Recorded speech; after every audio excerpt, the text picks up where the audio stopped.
फिर से वही सपना देखा? उसका कॉल आया था फिर से? हाँ, और वो भी ताऊ जी के सामने। सुभाष, कल सुबह तक मेहरा जी का ऑर्डर किसी भी हालत में भिजवाना है। जी भैया, लगभग सब कुछ अच्छे से तैयार है। और दीदी, पढ़ाई अच्छी चल रही है ना? जी पापा, कुछ दिन में एग्जाम्स हैं। रात के 10 बजे। अदिति, जा बेटा फोन उठा।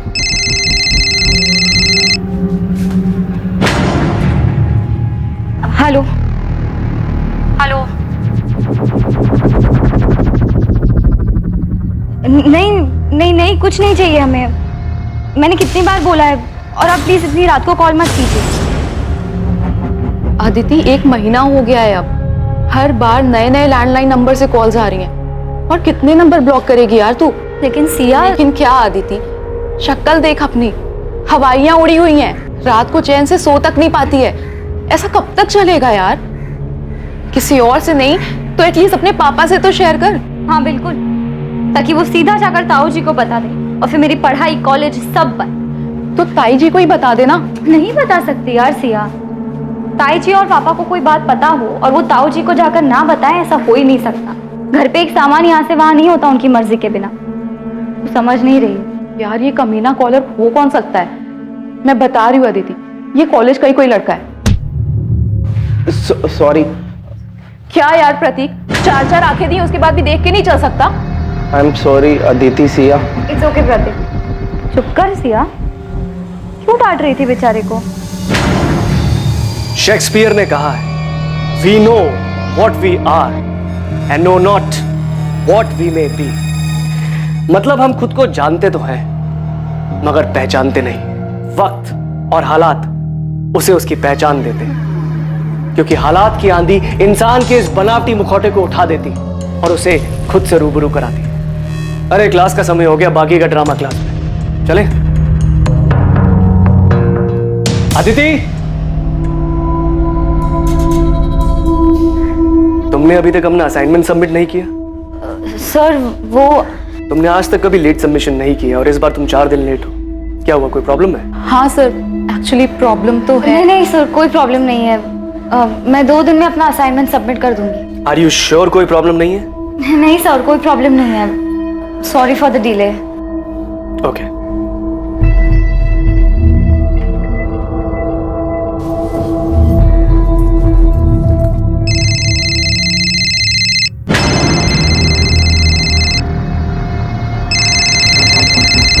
बेटा अदिति, फोन तो मेरा बजा, तुम क्यों चौंक गई? लाओ दो फोन। हेलो, हाँ पार्सल भिजवा दीजिए। हाँ हाँ ठीक है, चलेगा। बेटा अदिति, तो ठीक है ना? हाँ ताई जी, मुझे क्या होना था? तेरे ताऊजी और मैंने तेरी माँ से प्रॉमिस किया था, उन्हें वचन दिया था कि हम तेरा ख्याल रखेंगे।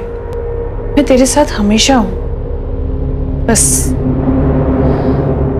3 साल पहले इस घर में जो गलती हुई थी वो तुम मत दोहराना। नहीं ताई जी, मैं ऐसा कुछ नहीं करूंगी।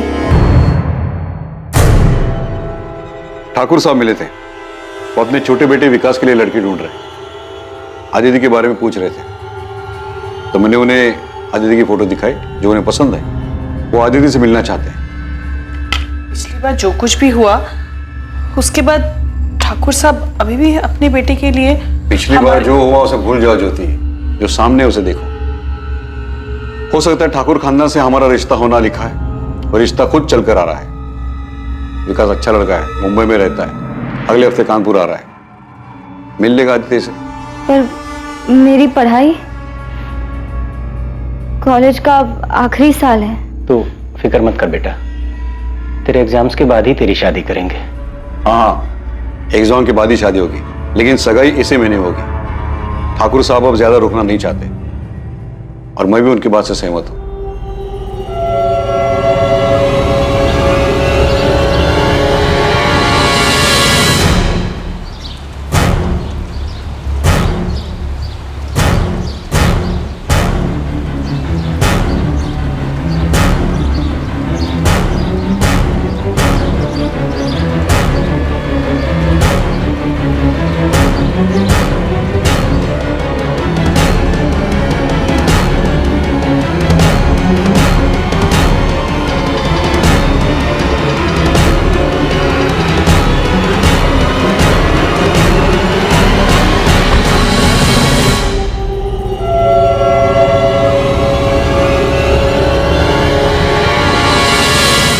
जानती तो है, ताऊ जी के साथ कोई बहस नहीं कर सकता। उन्होंने कहा है तो शादी होकर रहेगी। मैं तुम्हारी जगह होती तो भाग जाती। ये सब कहना आसान है, और वैसे भी किस्मत में जो लिखा है उससे कौन भाग सकता है। प्रतीक, यहाँ क्या कर रहे हो? सर वो नोटिस। ये नोटिस 1 महीना पुराना है, आप पढ़ रहे हो उसे? तो वो मैंने देखा नहीं था, चलता हूँ सर मैं।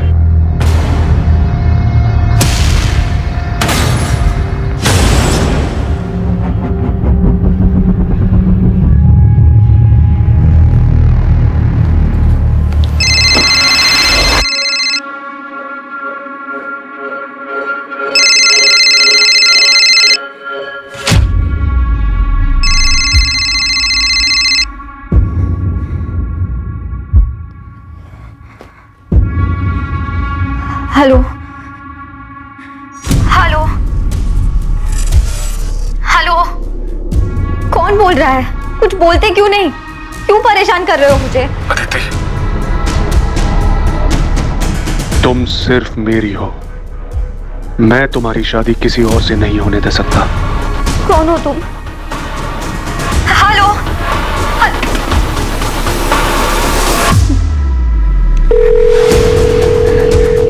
हेलो, हाँ अभी फिर से फोन आया था। इस बार धमकी दे रहा था कि किसी और से शादी नहीं करने देगा। अब बहुत हो गया, इस बार कुछ ना कुछ तो करना ही पड़ेगा। मैं बाद में बात करती हूँ, बाय।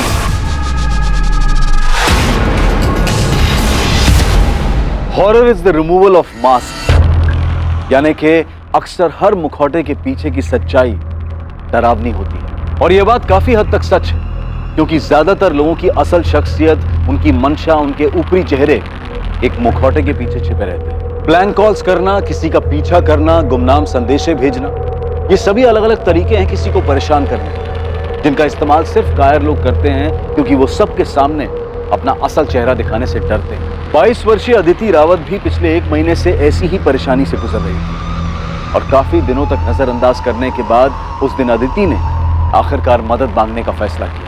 क्या समय रहते अदिति को मदद मिल पाएगी, या फिर उसने मदद मांगने में बहुत देर कर दी?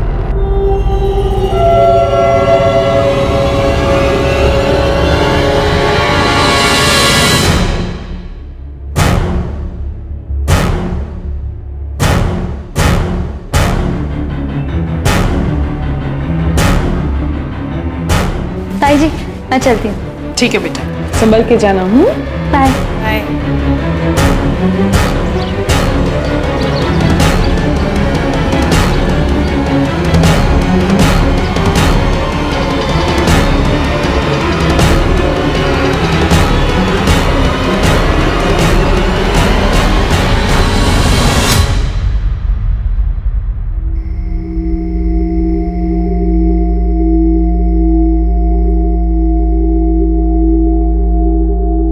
कॉलेज तो 5 बजे ही बंद हो गया था। पूरी कॉलोनी में देख के आ गया, पता नहीं ये अदिति कहाँ चली गई। भाभी, वो अदिति की सहेली है ना, सिया, उसका नंबर है क्या आपके पास? नहीं, मेरे पास तो नहीं है उसका नंबर। अरे वो कोई बच्ची नहीं है जो राह चलते खो जाए। शायद हमने उसे ज्यादा आजादी देकर कुछ गलती की है। ये आप कैसी बातें कर रहे हैं? मैं अदिति को अच्छे से जानती हूँ, वो ऐसा कुछ भी नहीं करेगी। 3 साल पहले भी हम सब लोग यही कह रहे थे। आप कहाँ की बात कहाँ लेके जा रहे हैं? हमारी बच्ची गायब है, उसे ढूंढने के बजाय आप पुरानी बातें लेके बैठ गए। मुझे लगता है हमें पुलिस के पास जाना चाहिए। सुभाष, इतने जल्दी में फैसला लेना ठीक नहीं है। सुबह तक रुकते, पुलिस के पास जाएंगे तो बात बढ़ेगी। पर भैया, सुबह तक हम... पता नहीं सर अदिति कहाँ है, और उसका फोन भी ऑफ जा रहा है। अगर तुम्हें मिले तो बोलना मैंने बुलाया है। उसने अभी भी अपना असाइनमेंट सबमिट नहीं किया है। किसी के साथ किसी तरह के झगड़े का सवाल ही नहीं है। हम तो गारमेंट मैन्युफैक्चरर है, सीधा साधा कारोबार है। आप लोगों के पास अदिति के किसी दोस्त का नंबर कैसे नहीं? कभी जरूरत ही नहीं पड़ी सर।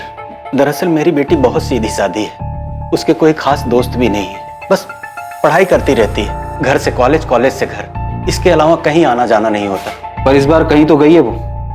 वैसे वो कॉलेज कैसे आते जाती थी? मतलब खुद की गाड़ी थी? नहीं सर, ऑटो से आती जाती थी।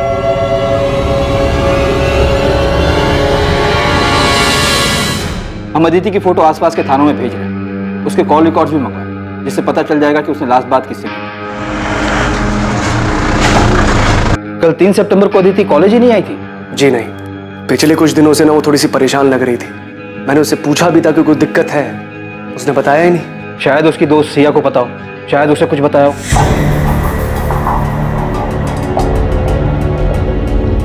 सिया, अदिति कल से मिसिंग है। अगर तुम इसके बारे में कुछ भी जानती हो तो बेझिझक होकर इंस्पेक्टर साहब को बताओ। सर, अदिति को पिछले 1 महीने से ब्लैंक कॉल्स आ रहे थे। क्या? हाँ सर, और उसने इस बारे में अपने घर पे किसी को कुछ भी नहीं बताया था, क्योंकि उसके घर वाले बहुत पुराने ख्यालात के हैं। पर सिया, जब मैंने तुम लोगों से पूछा था कि ऐसी कोई दिक्कत है तो कम से कम मुझे तो बताना चाहिए था ना। सिया, कोई अंदाजा ऐसा कौन कर सकता है? कॉलेज का कोई हो सकता है? हाँ सर, मुझे भी ऐसा ही लगता है। इनफैक्ट मैंने अदिति को कई बार बोला था कि कोई कॉलेज का ही होगा। तुम उसकी दोस्त हो, हमेशा उसके साथ रहती हो। कुछ तो नोटिस किया होगा तुमने कि अदिति को कोई लड़का लाइक करता हो, उसके आसपास घूमता हो। नहीं सर, अदिति ज्यादा लड़कों से बातचीत नहीं करती थी। इनफैक्ट वो किसी से भी ज्यादा बातचीत नहीं करती थी। विनीत जी, मुझे क्लास के सारे स्टूडेंट से बात करनी होगी, शायद उन्होंने कुछ देखा हो, और क्लास के सारे स्टूडेंट की नेम लिस्ट चाहिए होगी मुझे। जी। सिया, अदिति कॉलेज कैसे आती जाती? ऑटो में? वैसे तो ज्यादातर लोग ऑटो से ही आते जाते हैं, लेकिन मैंने अदिति को कई बार प्राइवेट टैक्सी करते हुए देखा है।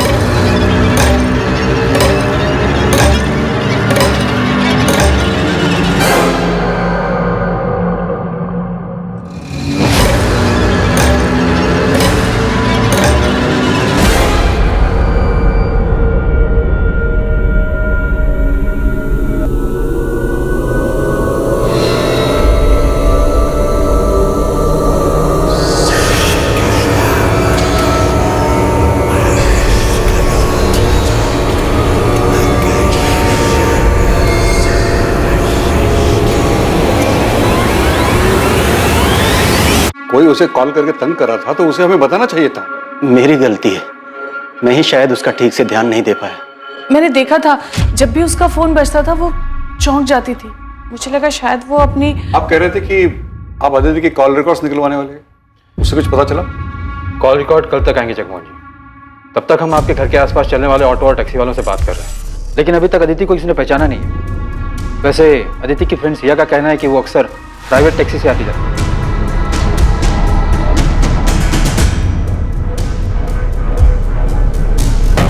अब वो टैक्सी से जाए ऑटो से क्या फर्क पड़ता है? फर्क पड़ता है, और इस बात से भी फर्क पड़ता है कि आप लोगों को उसके दोस्तों के बारे में कुछ पता नहीं, और ये भी नहीं पता कि वो कॉलेज कैसे आती जाती है।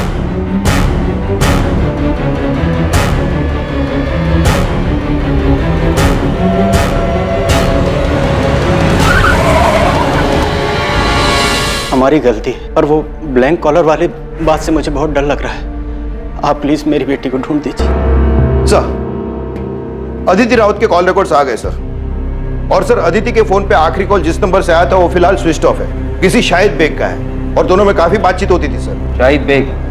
लेकिन इस नाम का तो कोई स्टूडेंट अदिति की क्लास में नहीं है। और ये पिंक नंबर किसके? सर, ये 6-7 पीसीओ के नंबर से। इनसे अदिति को लगभग 20-30 सेकंड के कॉल्स आए हैं। पक्का इन्हीं पीसीओ से अदिति को ब्लैंक कॉल किया गया होगा, और शायद इन कॉल्स के डर से ही अदिति ने टैक्सी में आना जाना शुरू किया होगा सर। मुझे इन सारे पीसीओ के एड्रेस चाहिए, जल्द से जल्द।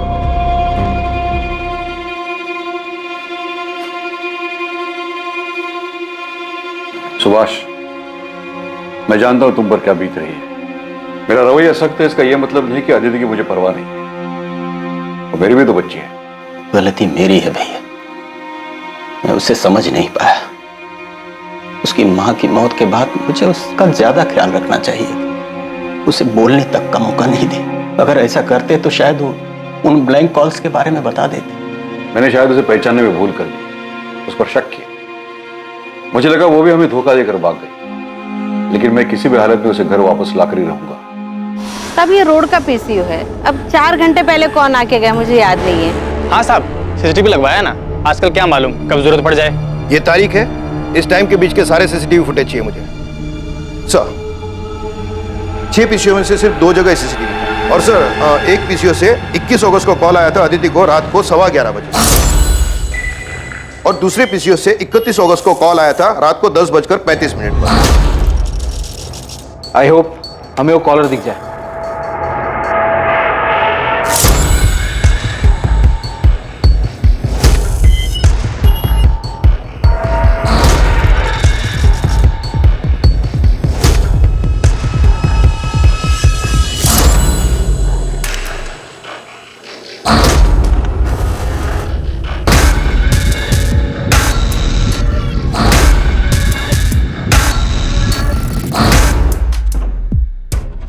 पूरे फुटेज में शक्ल तो नजर ही नहीं आ रही, सिर्फ पीठ नजर आ रहा है। काफी शातिर मालूम पड़ता है। कैप पहन कर आया था। जी सर। हाँ सर, मैं अभी आती हूँ। ध्यान से देखना सिया, चेहरा नहीं दिख रहा है, पर शायद बॉडी लैंग्वेज से तुम पहचान जाओ।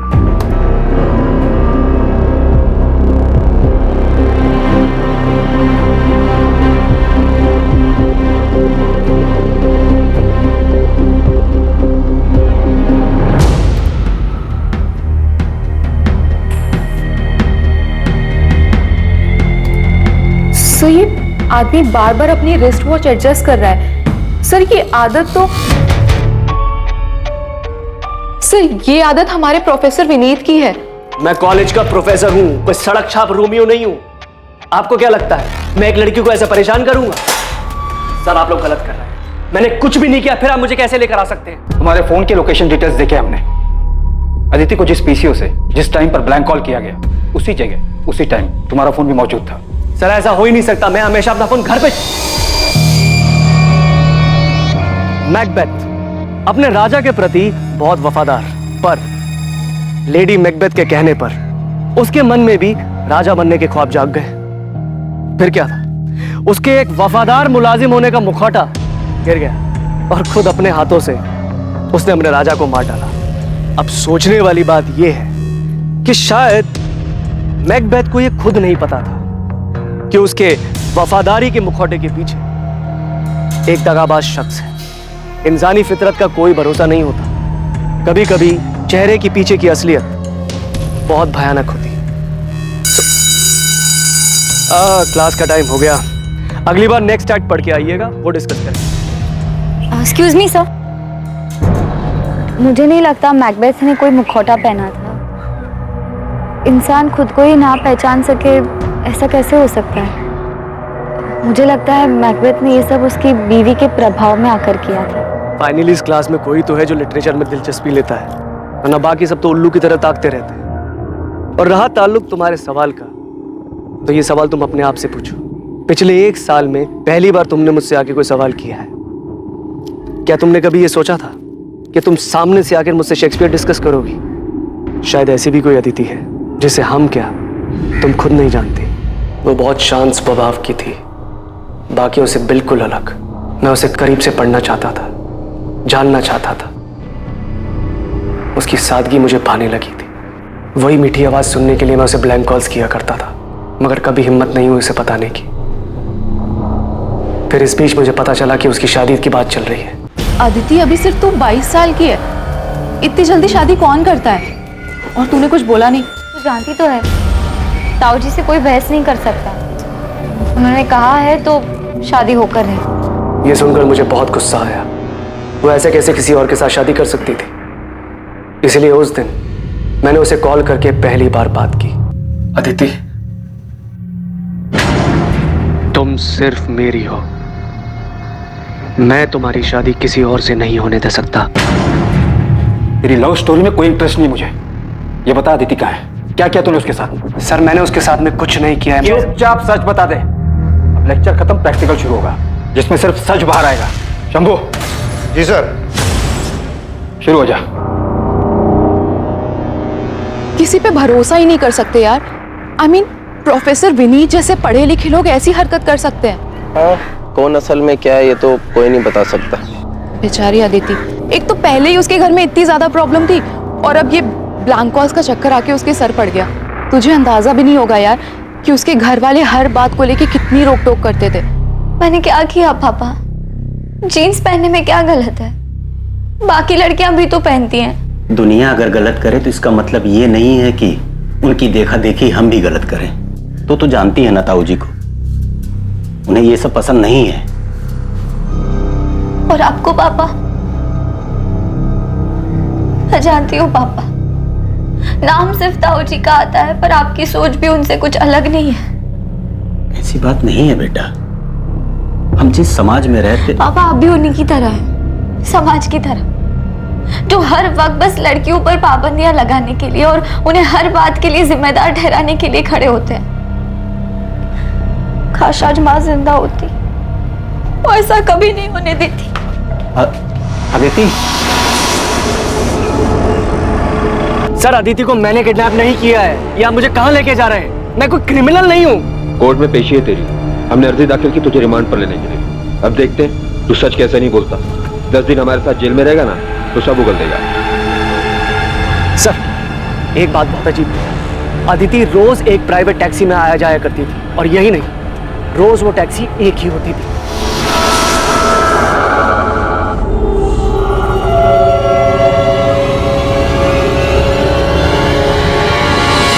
प्राइवेट टैक्सी, मालिक सबका एक है। देख प्रोफेसर, तू बच्चों को भले ही कुछ भी पढ़ाता हो, यहाँ हमें पढ़ाने की कोशिश मत करना। सर मैं सच बोल रहा हूं। अक्सर कॉलेज खत्म होने के टाइम पर मैं गेट पे खड़ा रहता था अदिति को जाते हुए देखने के लिए। तब मैंने कई बार देखा वो व्हाइट कलर की प्राइवेट टैक्सी में ही जाया करती थी। शायद मेरा ध्यान हमेशा अदिति पर था, इसलिए इस बात पर कभी ध्यान नहीं गया। काफी झूठ बोल रहा है प्रोफेसर, कहानियां सुनाने में माहिर है सर। एक लीड मिली है, चेक तो करना पड़ेगा। 4 दिन हो गए, अभी तक अदिति अपने घर वापस नहीं लौटी। और वैसे भी प्रोफेसर विनीत के कॉल रिकॉर्ड साफ है। तुम खबरी आसिफ से बात करो, बोलो कि एक व्हाइट कलर की प्राइवेट टैक्सी है जिस पर मालिक सबका एक है लिखा हुआ है, उसके बारे में पता करें। जी सर। आसिफ को बोलना कि कॉलेज के आसपास पता करें, टैक्सी रोज वहीं जाती है।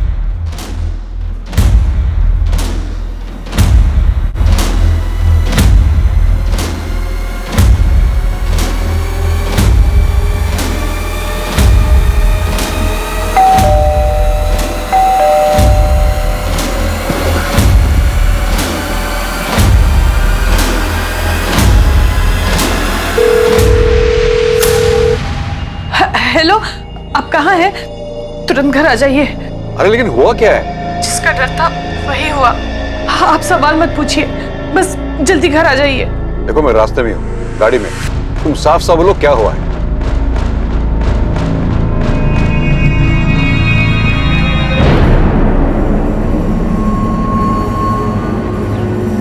सर ये गंगा शंकर टैक्सी मालिक। पर ये टैक्सी मेरी है, लेकिन मैं इसे किराए पर देता हूँ। इसका ड्राइवर शाहिद बेग। शाहिद बेग? कहाँ मिलेगा ये शाहिद बेग? अब ये तो पता नहीं। 3 सितंबर को आया था यहाँ, टैक्सी की चाबी वापस कर रहे हैं हमेशा के लिए। सेठ जी आपकी चाबी। ऐसे अचानक क्या हुआ? कोई दिक्कत है? नहीं सेठ जी, मैं सब कुछ और करना चाहता हूँ, यहाँ से दूर। दूर मतलब अपने गाँव जा रहे हो? नहीं, मुंबई। ये बोलकर वो चला गया और उसके बाद मेरी उससे कोई बातचीत नहीं हुई सर। शाहिद का कोई एड्रेस है आपके पास? शायद वहां से कुछ पता चले। हाँ, शाहिद जिस बस्ती में रहता है वहां का एड्रेस है मेरे पास। सर अदिति के फोन पे आखिरी कॉल किसी शाहिद बेग का ही था। ये वही होगा, नंबर क्रॉस चेक करो। अदिति और शाहिद में देर रात तक लंबी बातें होती थी, पर यह समझ में नहीं आ रहा है कि अदिति एक टैक्सी ड्राइवर से इतनी क्यों बात करेगी। सब ये रहा शाहिद का पता हुआ, उसका फोन नंबर।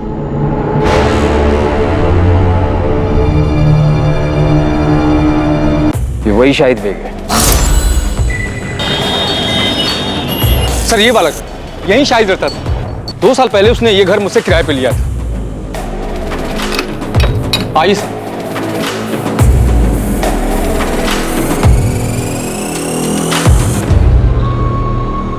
शाहिद ने कमरा कब खाली किया? 3 सितंबर को? हाँ साहब, उसी दिन किया था। कुछ बताया था उसने? कहाँ जा रहा है? जमुना भाई इस बार दुबई जा रहा हूँ किस्मत आजमाने। ये चल क्या रहा है शाहिद के दिमाग में? सबको अलग अलग जगह बताकर खुद गायब हो गया।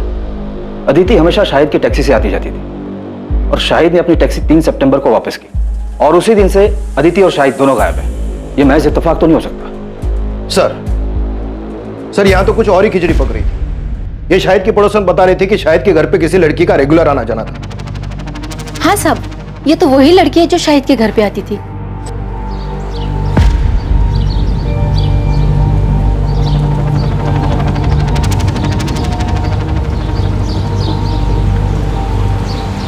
सब ये लड़की का और शाहिद का चक्कर चल रहा था। पर सब एक बात बोलूं, ये दोनों साथ में बहुत खुश दिखते थे। और ये लड़की तो शाहिद को बहुत प्यार करती थी साहब। खुशी खुशी उसके घर का सारा काम कर लिया करती थी।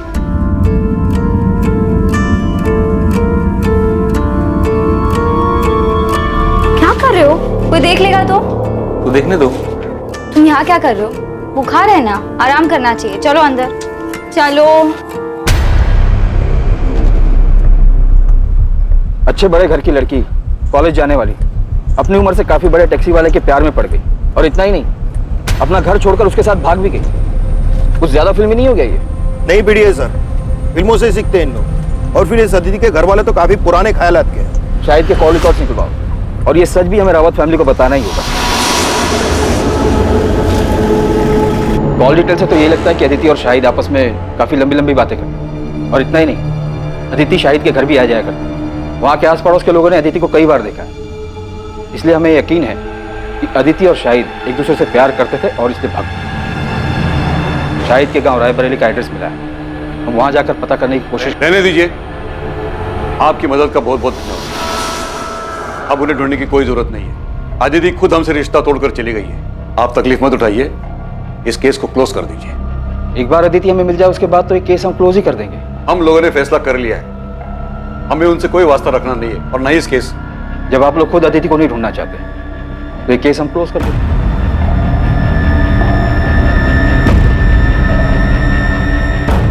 अदिति का मिसिंग केस अचानक ही एक अनदेखे मोड़ पर आकर थम गया था। अदिति ने अपने घर वालों को छोड़ने का फैसला लिया और बदले में उसके परिवार वालों ने अदिति के लिए भी वही फैसला लिया था, अदिति को छोड़ने। लेकिन सच इतना सरल नहीं था, और कुछ ही दिनों बाद सामने आने वाली एक दुर्घटना का कोई भी अंदाजा नहीं लगा सकता था।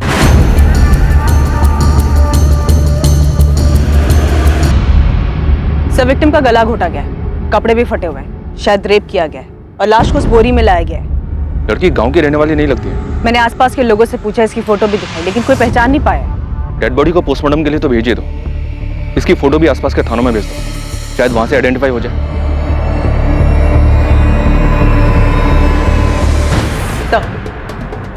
विक्टिम की फोटो दिल्ली, नोएडा और आसपास के थानों में भेजी, लेकिन अभी तक कोई रिस्पांस नहीं आया है। शायद विक्टिम यहाँ की हो ही नहीं। तो एक काम कर दो, हमारे सोशल मीडिया ग्रुप की हेल्प लो और विक्टिम की फोटोज उसमें भी सर्कुलेट करो।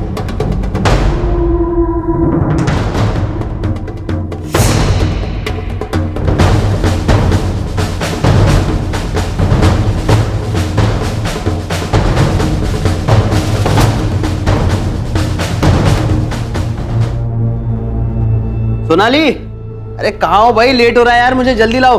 हाँ बस 5 मिनट, आपका टिफिन रेडी है।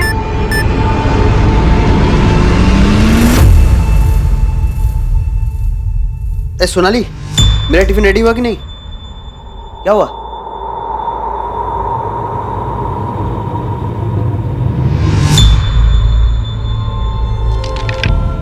डेथ गला दबाने की वजह से हुई है। रेप? विक्टिम सेक्सुअली एक्टिव थी। अंदरूनी जांच के बाद ऐसा लगता है कि रेप नहीं हुआ है, लेकिन हाँ, हाथ में और पीठ पे जिस तरीके के खरोच के निशान हैं, उससे लगता है शायद जबरदस्ती करने की कोशिश जरूर की गई थी। और जब कोशिश में वो कामयाब नहीं हो पाया तो गुस्से में आकर उसने इसे मार डाला। डॉक्टर, इसका मर्डर कब हुआ होगा? लगभग 24-25 घंटे पहले। 24-25 घंटे पहले, मतलब 11 सितंबर की रात को।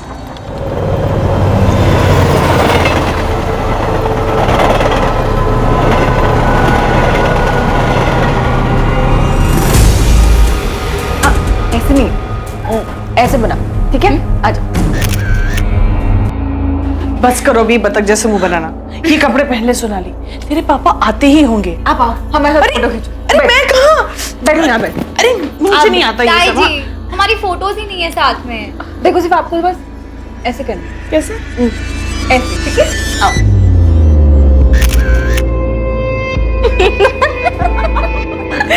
बहुत शैतान हो गया तुम। अगली बार ना आप ताई जी के लिए भी ऐसी ड्रेस लेके आना। चुप बेशरम। आओ, एक और फोटो।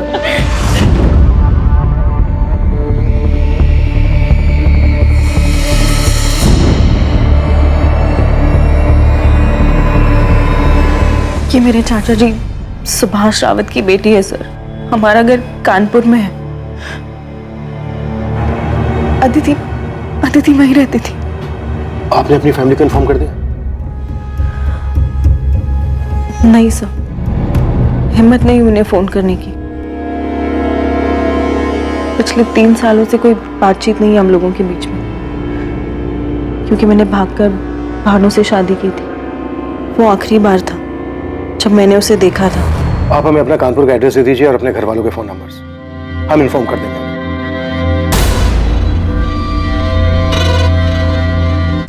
सुभाष, ये जमीन बहुत अच्छी जगह पर है, जहां हम बड़ा कारखाना बनवा सकते हैं, जहां कपड़े स्टोर करे जाएंगे, और ये हमारी फैक्ट्री से ज्यादा दूर भी नहीं है।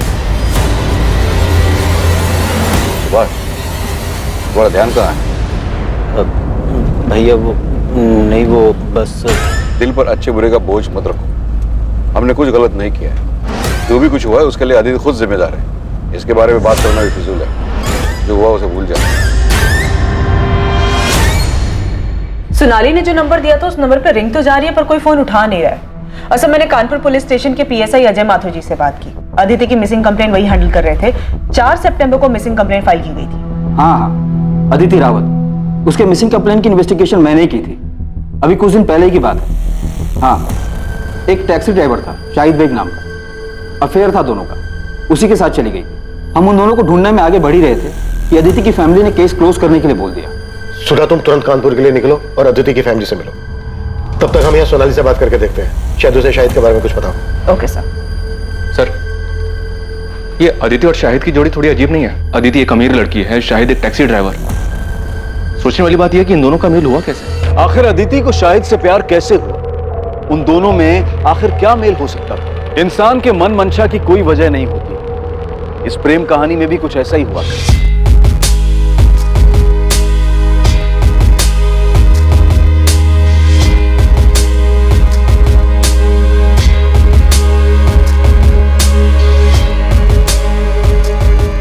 आइए मैडम, बैठिए। नहीं, आप जाइए, मैं ऑटो ले लूंगी। मैडम, आप ऑटो का किराया दे देना।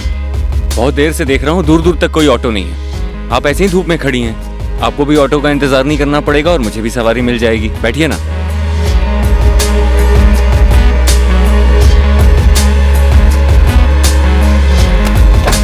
ये उनकी पहली मुलाकात थी। मतलब तुम अदिति के रेगुलर टच में थी? हाँ सर, अभी इसी साल हमारी बातचीत शुरू हुई थी।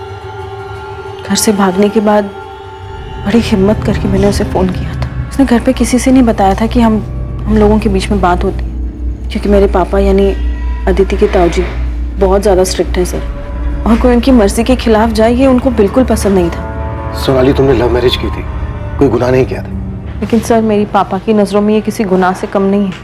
अदिति एक पढ़े लिखे रईस परिवार से थी। ये समझ में नहीं आ रहा है कि वो एक टैक्सी वाले के प्यार में कैसे आ गई। सर, ये बात मुझे भी बहुत अजीब लगी थी। मैंने पूछा भी था उससे सर। दीदी, शाहिद भी अक्सर यही कहता है कि रूप की रानी सड़कों के राजा की लव स्टोरी है हमारी। मुझे यकीन है कि हमारा मिलना लिखा था। और रही बात मजहब जात पात के भेद की, तो मैं ऐसी ओछी बातों में विश्वास नहीं रखती। मैं जात पात की बात नहीं कर रही हूँ अदिति। मैं लोगों के पढ़े लिखे होने के नजरिए, उनके इंटेलेक्चुअल लेवल की बात कर रही हूँ। तूने कहा था ना कि वो सिर्फ 5वीं क्लास तक पढ़ा है, तो उसे तो तेरी बात भी समझ नहीं आती होगी। तुम लोग बात क्या करते हो आपस में? बातें करने के लिए इंटेलेक्चुअल लेवल की नहीं, बस इंसान में थोड़ी सी दिलचस्पी दिखाना ही काफी होता है। कौन सी किताब पढ़ रही हैं मैडम जी? क्यों? इतने ध्यान से पढ़ रही हैं तो काफी अच्छी ही होगी। The tragedy of Othello with connections. अरे बाप रे, इतना बड़ा नाम! मैं तो ये नाम याद करने गया तो पूरा हफ्ता लग जाएगा।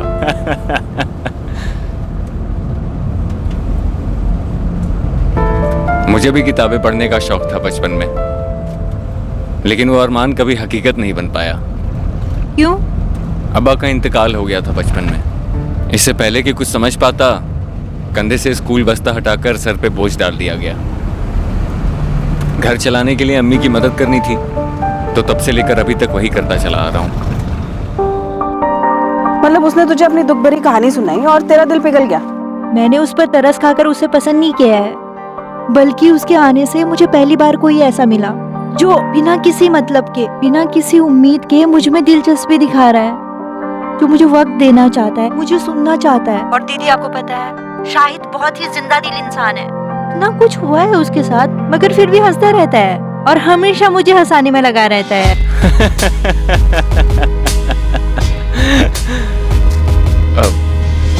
सॉरी मैडम, वो एक बात याद आ गई। वो मेरी पड़ोसन है ना, उसको जब बुखार होता है ना तो वो बहुत खुश हो जाती है। पता है क्यों? उसे लगता है वो बहुत हॉट लग रही है।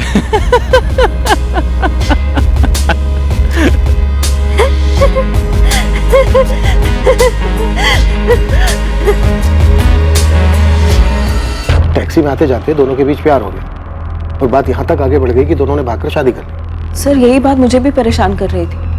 और मुझे नहीं लगा था वो घर से भागकर शाहिद से शादी कर लेगी। क्यों? ऐसा क्या हुआ?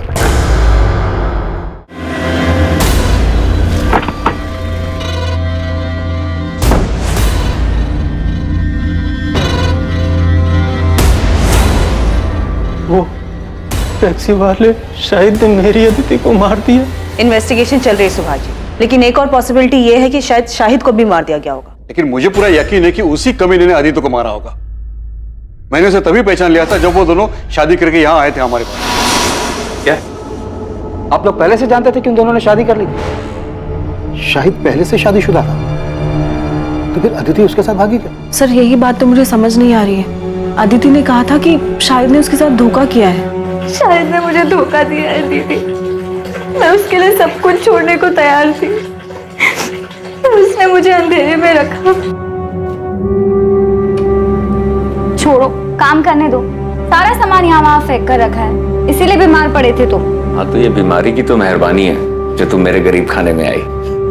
हाँ बस हाँ, अब ठीक से सफाई करने दो। ठीक से साफ सफाई नहीं होगी तो वापस बीमार पड़ जाओगे।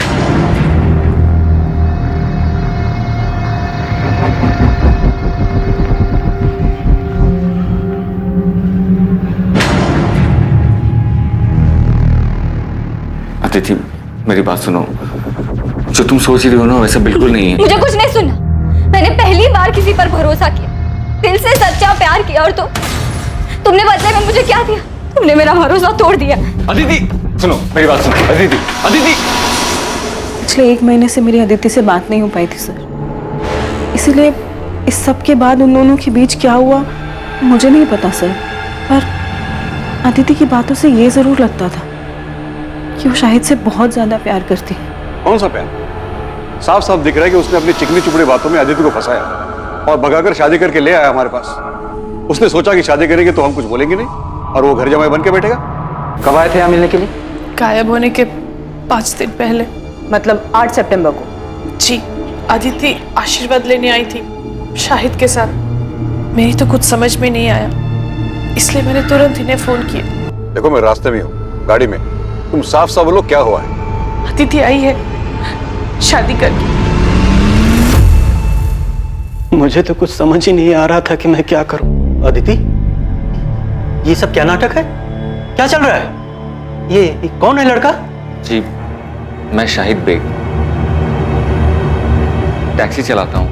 हम दोनों एक दूसरे से बहुत प्यार करते हैं और नई जिंदगी शुरू करने से पहले आप लोगों का आशीर्वाद चाहते हैं। मैं आपसे वादा करता हूँ कि मैं आपकी बेटी को बहुत खुश रखूंगा।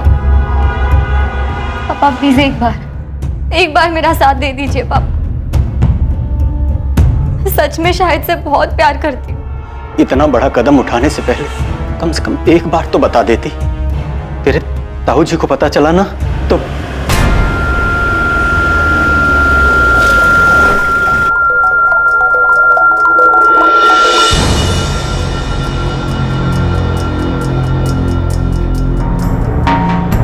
सुभाष, इनसे कह दे यहां से चले जाए।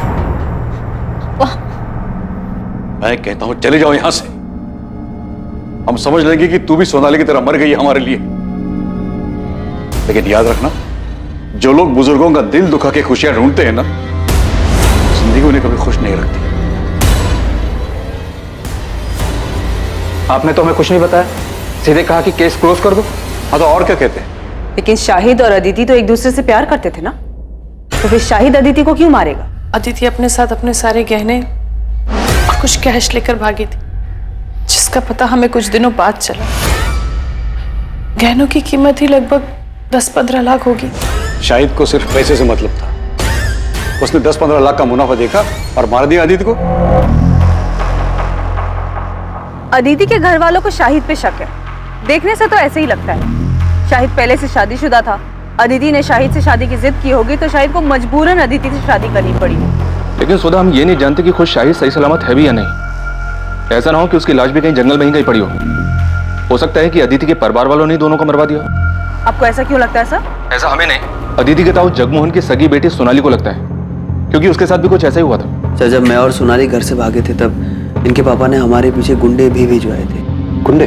यस सर, वो तो हमारी किस्मत अच्छी थी कि हम उनके हाथ में नहीं आए और हम शहर से बाहर भाग गए।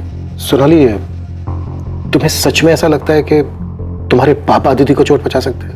यकीन से तो नहीं कह सकती हूँ, लेकिन कल को अगर ऐसी कोई बात सामने आती है तो मुझे हैरानी नहीं होगी सर। और इतना बता सकती हूँ सर कि खानदान की इज्जत और खानदान के बच्चों के बीच अगर किसी दिन किसी मोड़ पे मेरे पापा को किसी एक चीज को चुनना होगा तो वो आंख बंद करके खानदान की इज्जत को ही चुनेंगे सर।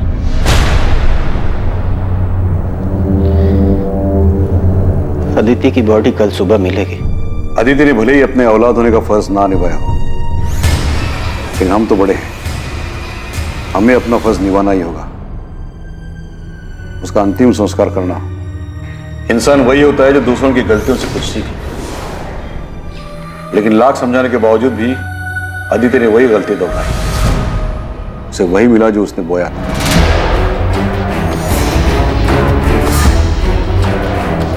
अब आप उसे क्यों कोस रहे हैं? वो तो जिंदा भी नहीं है। जिंदा नहीं है क्योंकि उसने परिवार और इज्जत को छोड़कर एक मक्कार का हाथ थामा था। शरीर की गलती थी, उसको सजा मिल गई, लेकिन आत्मा को मुक्ति मिलना बहुत जरूरी है। इसलिए उसका दाह संस्कार करके हमें अपना फर्ज निभाना है।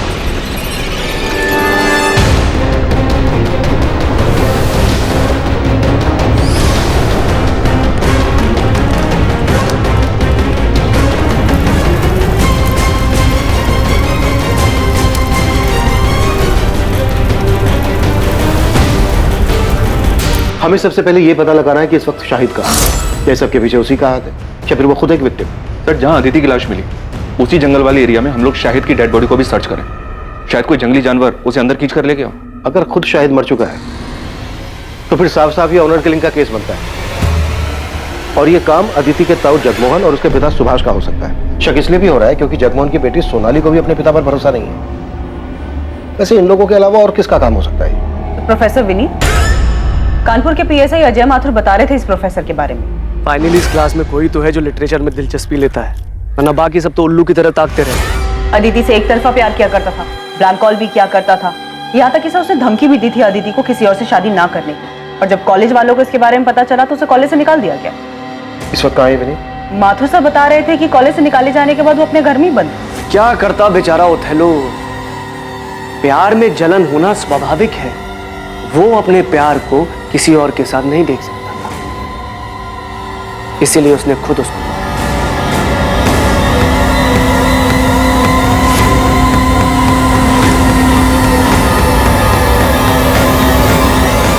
अदिति अपने इर्द गिर्द बंधी बेड़ियों को तोड़कर खुली हवा में सांस लेना चाहती थी। वो अपने मन मुताबिक अपने प्यार के साथ जिंदगी जीना चाहती थी, लेकिन किसी ने उसके सपने के साथ साथ उसे भी मार दिया था। प्यार के नाम पर अदिति की बलि चढ़ाई गई थी। अपनेपन का मुखौटा पहनकर किसी ने उसके साथ विश्वासघात किया था, धोखा किया था। लेकिन इस धोखे के पीछे आखिर था कौन?